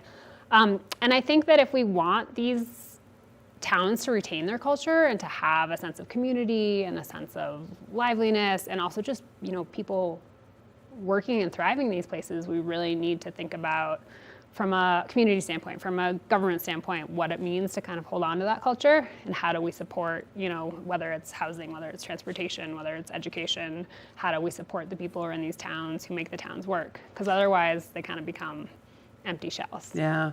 Well, and thank you for bringing up government, because one of the things that I've been following is that the town of Vail has a new strategic plan where I believe it's called the Vail Steward Plan, and they have these 5 pillars to evaluate, not just evaluate, but to be able to make sure they do enough research in certain aspects of the town in order to protect the culture, in order to create the best world-class experience. I can't remember all of them, but it is called the Vail Steward Plan. As a matter of fact, I think it's being reviewed at the end of this month, and whereby they'll put resources again. My point being is that there is a part about the culture, and I see it shifting just in the few years I've been here. And my fear is that the more consolidation that happens, more big enterprise comes in, that the shifting culture is not necessarily a good thing for these resorts. So I wanted to highlight that as a piece to our viewers and to yourself. Yeah, I think it's a really real fear, and it's not coming from nowhere. And I think that point about, know what's going on in your local government. One of the things that that's really stuck with me in the book research and thinking about it, Auden Chandler, who's the head of sustainability at Aspen, and I apologize for talking about Aspen. Oh, that's okay. That's we all learn from each other. He's somebody who thinks a lot about community development and sustainability and whatever capacity that might be. And he said something to me where he's like, the problem with the idea of the ski bum and historically is that it's anti-citizenship. And you have this idea that you're sneaking by under the radar and you don't have to pay for things, and you're kind of sticking it to the man. But if you think like that and act like that, then the world will change around you, and maybe not for the way that you want it. So I think that idea of being an engaged citizen in the community that you live in is crucial right now, especially as we see kind of big forces changing the towns that we live in. Yeah, I mean, what you're telling me is that it's not just the ski bum that the government official was referring to. It really is around the community. And if we're going to live here, and I know just from my own experiences that the demographics here are shifting, and there's more people spending a lot more time here. We need to be a citizen, and we need to, forget what we know from where else we may have come from, forget those beliefs, and really jump in and be a part of the community.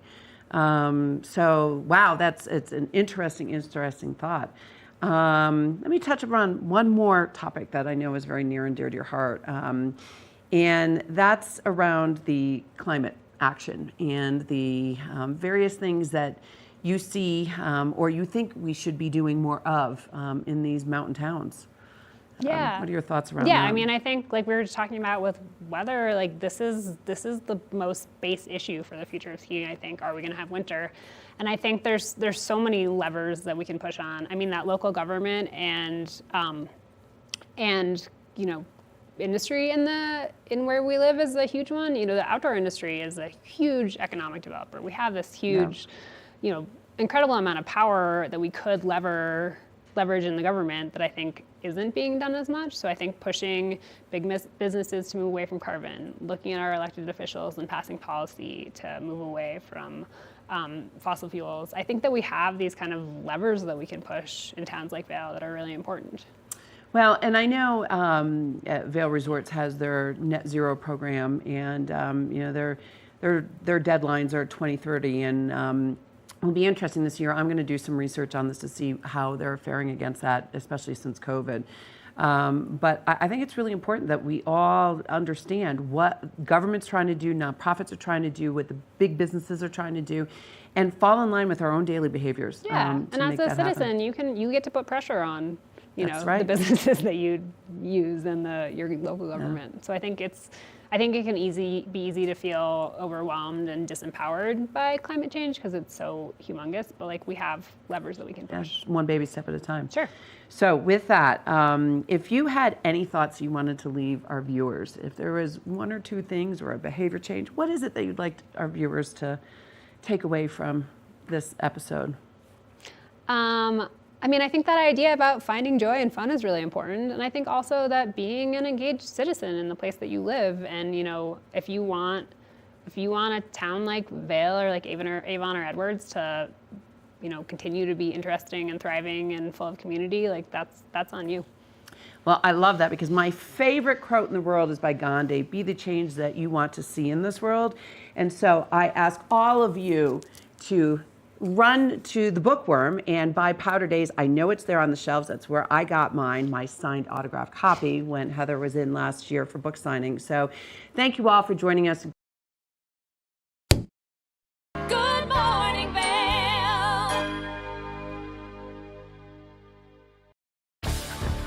Learn the latest in science each week and how it relates to everyday life. From space exploration to plant biology, to the latest in high-tech advances. Every new scientific development is explored and explained in an understandable way. Amazing stories each week. Watch Science Now.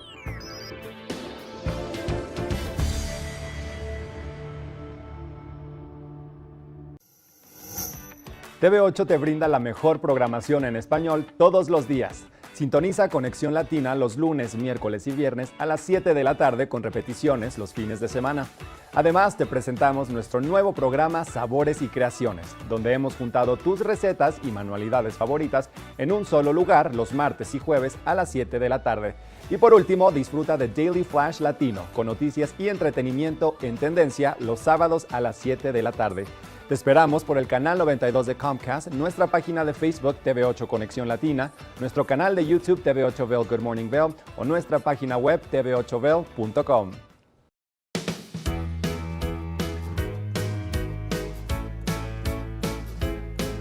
Hello everyone, I'm Raisa Pascal. And I'm Andrea Jackson. Welcome to Life, Love, Shopping. Have any personal stories you can share? Do I? Yes, I do. So even though you work with some good deals, too good to miss on Flash Deals now. Check this out. Studies show spending time outdoors can help with depression, lowering blood pressure, and overall health and happiness.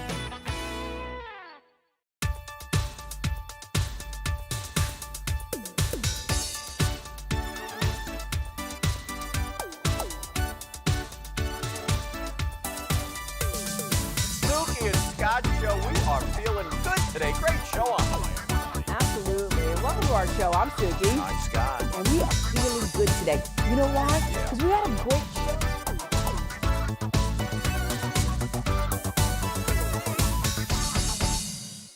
When you're in Vail, you're in vacation mode, and you need a flexible home tour experience that fits into your schedule.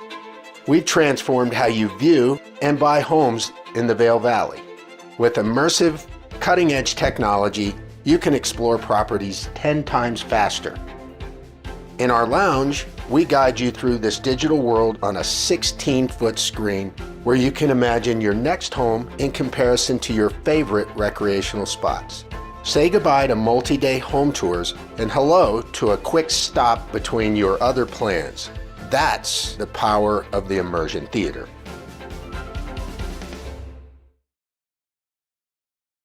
Good morning, Vail.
We are taking a look back at an interview with the clothing company Peppermint. Let's see what they have to say. Welcome back to the show, everyone. Now our next guest is here to share with us an amazing initiative that is bringing children's books to children and families displaced by the conflict in Ukraine. To give us all the details, we have Hans van de Weert from the International Rescue Committee joining us this morning. Hans, thank you so much for being here with us today. How are you doing?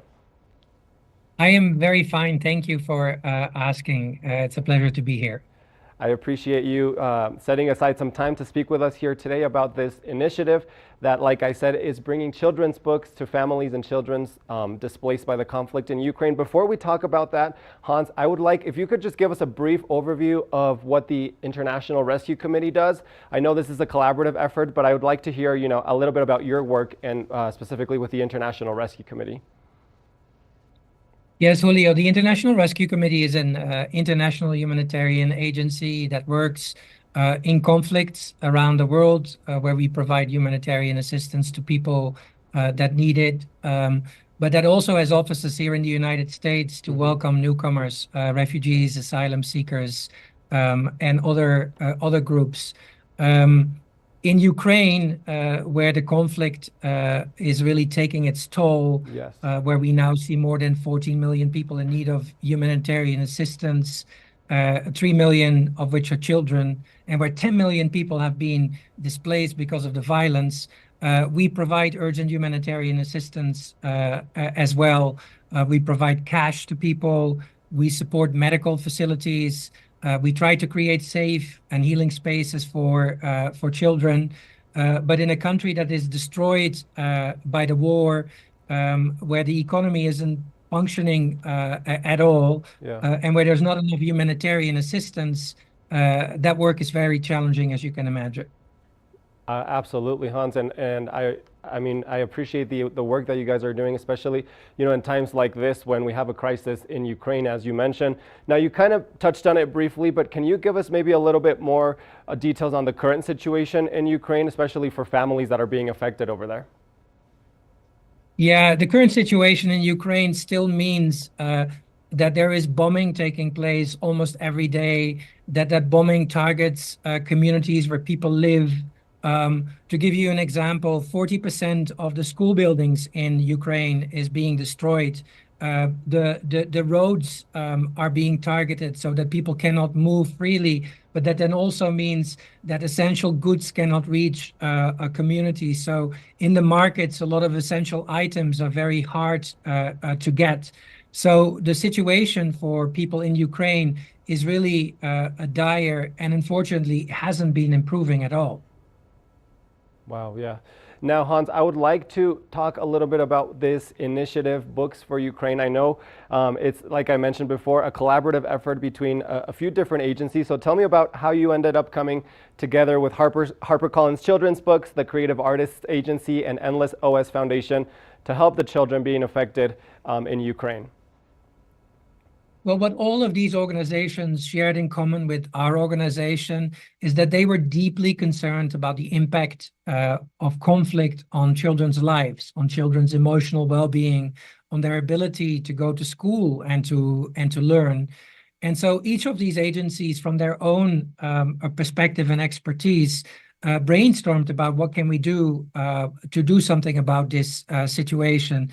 And that is how the idea was born, to basically translate the books of New York Times bestselling authors, children's book, translate them in the Ukrainian language, and then to make them available to Ukrainian children that were being displaced. And the impact of the project has been quite phenomenal. I actually wanted to ask you about that next, because I know that you all have already started, distributing some of these books for Ukrainian children living in London, for example. Tell us maybe a little bit about what some of those reactions have been from the children or from the family who have been receiving these books, and maybe how they have helped the children. Yeah, to see the kids receive the books and then to see how they reacted to the books, it has been pretty amazing. Some children basically just quietly took the book, went into a corner and started reading, I think indicating that they really missed doing that. Yeah. Other kids were so enthusiastic about receiving the book that they wanted to share the title with other kids or with their teacher or with their parent. And then parents and teachers, of course, have been really delighted by this initiative, because it basically brought education materials, to their kids, and it allowed them to read in their own language, for the first time in a long time. One out of 2 children in Ukraine at the moment is not able to go to school, and also of the children that are outside of Ukraine, many have difficulties accessing the education system or accessing education materials in their own language. And that is where this project really, tries to make a difference. Yeah, no, absolutely. And I can only imagine the power of receiving a book that is in your language that you are finally able to read after, as you mentioned, your education being disrupted. Being able to read in your language, I can only imagine how those reactions were for the children and for the families. Now, Hans, I'd like to ask you as well, how can people at home help families like these who have been affected by the conflict in Ukraine, or where can we go to learn more? So to answer your last question first, right, I think go to the website www.rescue.org/books for Ukraine. I think there you can read everything about this project and how people can help. But secondly, I would say, this work of international humanitarian assistance, whether it's in Ukraine or in other countries in the world, the work of resettling newcomers in the United States needs a lot of funding. And so if people want to donate, that is another way that people can engage. And then lastly, because we have a network of 29 offices in the United States, including in Utah and Colorado, it really is also great if people can volunteer and can actually, directly contribute to the support to newly arrived families. So I would say there are many ways that people can engage, each in their own way and within their own means. Hans, thank you so much for being with us this morning and sharing a little bit about this wonderful initiative, Books for Ukraine. It was lovely to talk to you and learn a little bit about all the work that you guys are doing to bring a little bit of joy and happiness to children and families affected by the conflict in Ukraine. Thank you once again for joining us. You're welcome. It was a pleasure. For everyone watching at home, stay tuned. We'll be right back with more of the show after this break. Good morning, Vail.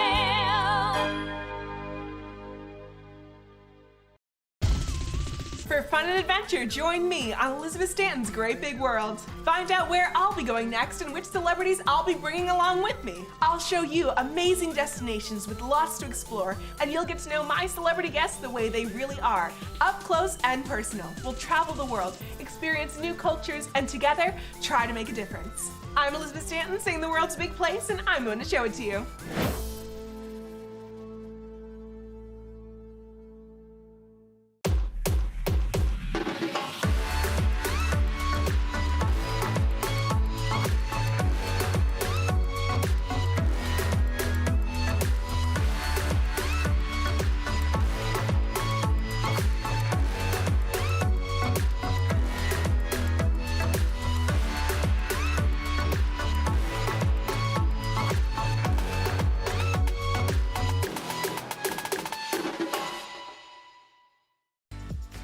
Eyepieces of Vail has been a fixture in the Vail community for over 30 years. From designer frames and sunglasses to high-performance sports frames, prescription goggles, and in-demand accessories like helmets, goggle lenses, and foldable reading glasses, our inventory raises the optical bar. Visit one of our 7 locations today and see why generations of loyal customers return time after time for our unmatched service and inventory. Eyepieces, the art of vision. Good morning, Vail.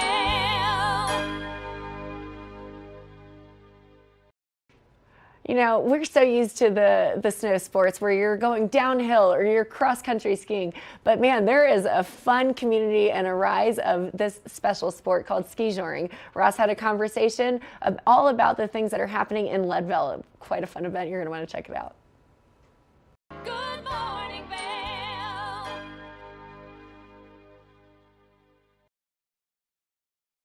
Back to Good Morning Vail. Coming up this weekend, we have Talia Schreiber with the Leadville Ski Joring.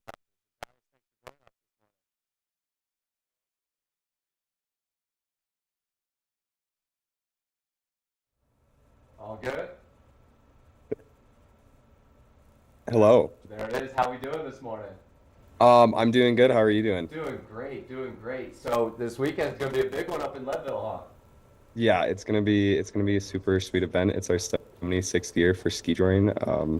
For those of you who have made it out before, it is an amazing event to witness, and yeah, it's super fun.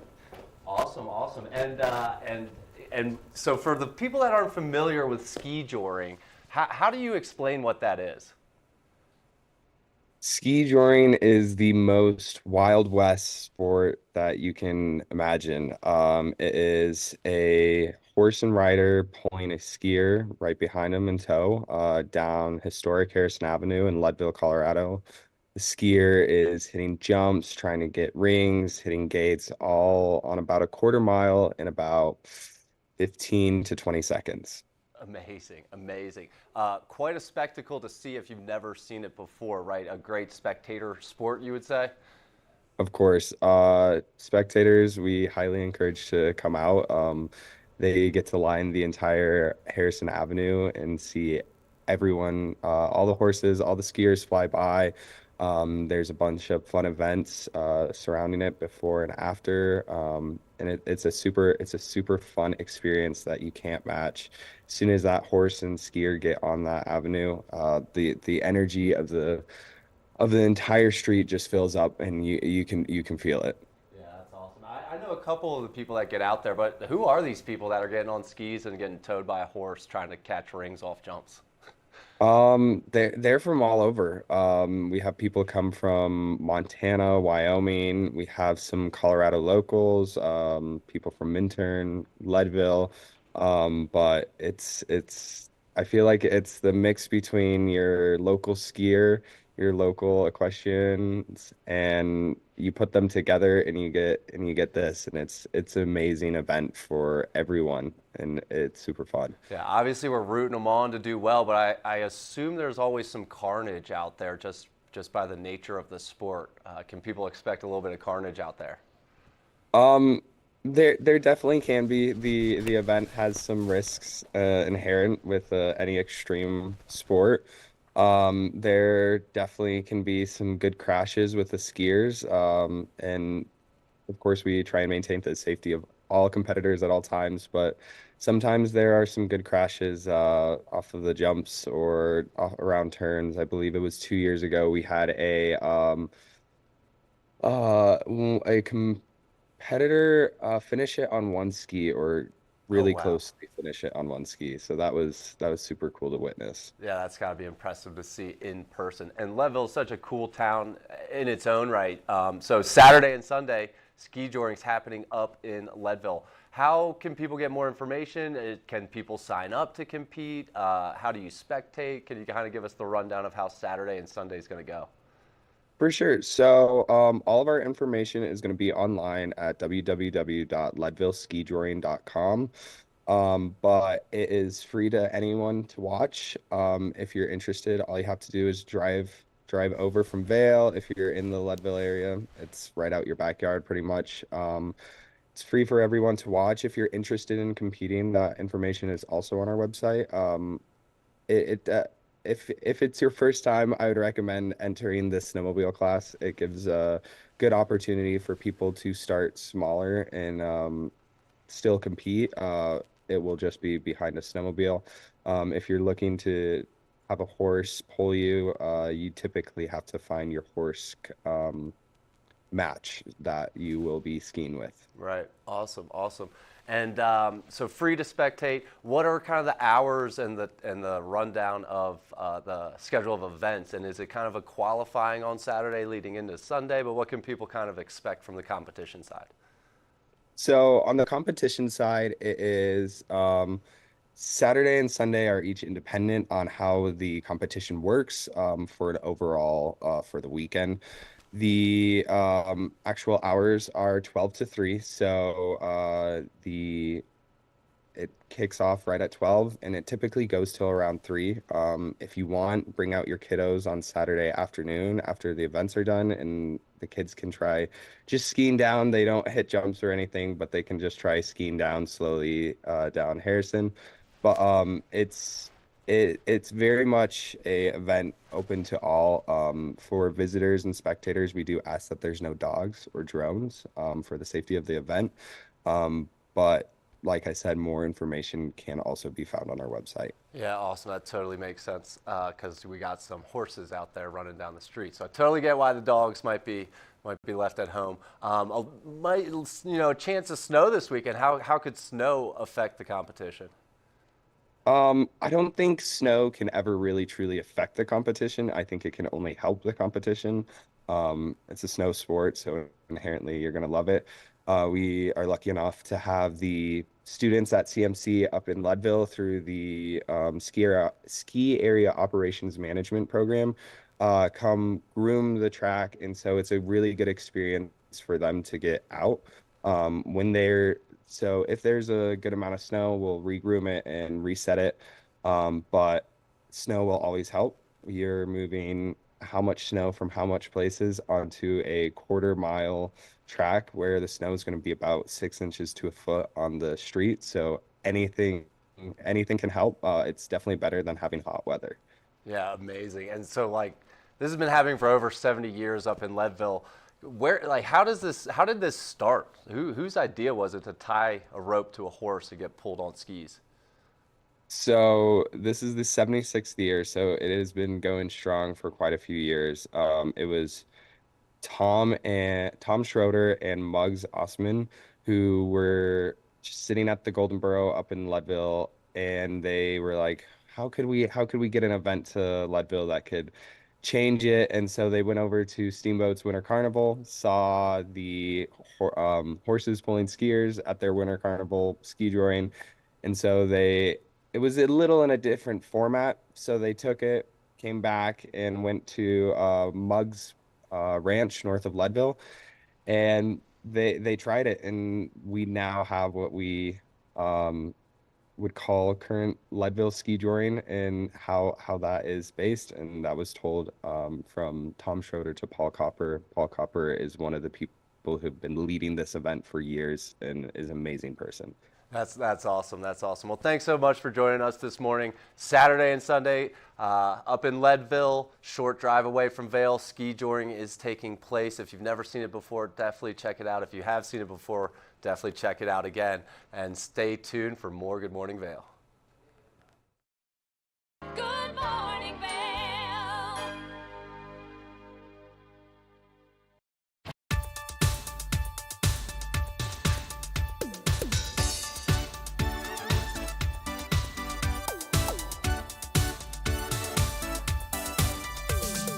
Snooki and Scott Show, we are feeling good today. Great show on the way.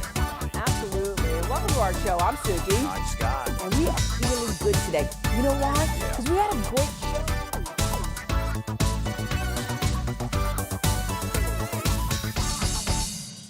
I'm Amy Goodman, host of Democracy Now! Our independent news hour offers diverse perspectives and unique opinions, often unheard in the mainstream media. live as the news unfolds. Tune in for Democracy Now!, the War and Peace Report, weekday mornings at 9 and evenings at 6 on TV8 Vail, Comcast Xfinity Channel 92. There's more for you on Channel 92. Welcome to the Vibe Report with Avisha. This is where I tell you all about the exciting happenings around town. This Saturday and Sunday, there will be live music at Gambit Bar, Shakedown Bar, Park Hyatt Beaver Creek, the Red Lion, the Blue Cow, the Weston Riverfront, and the Revel Lounge at the Hythe. And Chasing Rabbits will have DJs spinning this weekend. Check out their event calendar for more info. Vail Performing Arts Center will feature Electric Avenue, the 80s MTV experience on Saturday, and on Sunday they'll have comedian Nick Swardson. There will be a free guided snowshoe tour on Saturday, March 2nd at Nature Discovery Center on Vail Mountain, and a free winter nature walk with a naturalist at Walking Mountain Science Center in Avon. Visit walkingmountains.org for more info on both of these free nature events. On Sunday, the Alpine Art Center is having cupcakes and canvas in Edwards, where you can join to make a winter sunset painting. Registration info is at alpineartcenter.org. Also this Sunday and every first Sunday of the month is free community meditation in Eagle at Yoga Off Broadway. And the sky's the limit when it comes to the Youth in Aviation program. They'll be building a full-size biplane on Saturday at the Eagle County Regional Airport. Check out Eagle Aviators for more info on how to register. That's it for this weekend's Vibe Report, friends. Be sure to follow the Vail Vibes TV8 Instagram for more info, and as always, spread the good vibes. Hi, I'm Gretchen Pleshaw, host of TV8 Vail. From fashion to food, from film to festivals, experience a unique look at the boutiques, spas, restaurants, and venues that make the Valley so special. Join me for Glitz and Glam. Find it in Good Morning Vail or at our website at tv8vail.com. I can't wait for our next adventure. Good morning, Vail.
Happy March 2nd. It's a Saturday morning edition of Good Morning Vail. I'm your host, Kimberly Perot. And man, what an honor to spend the morning with you. I certainly hope that you enjoyed a look into my personal life with both my brother and my friend. Great conversations about all that they do in their professional lives.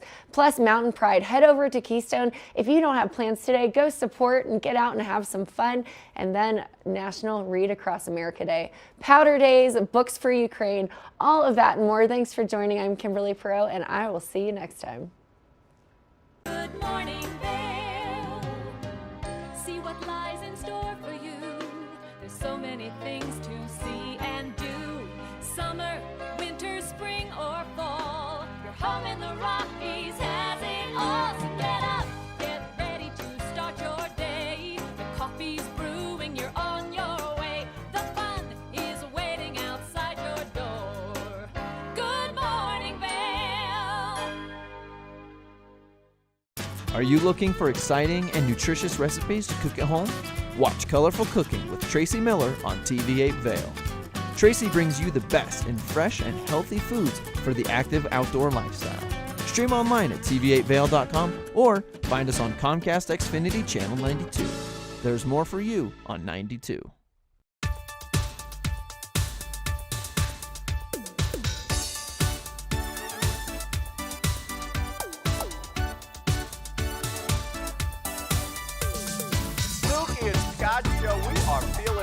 today. Great show on the way. Absolutely. And welcome to our show. I'm Suki. I'm Scott. And we are feeling good today. You know why?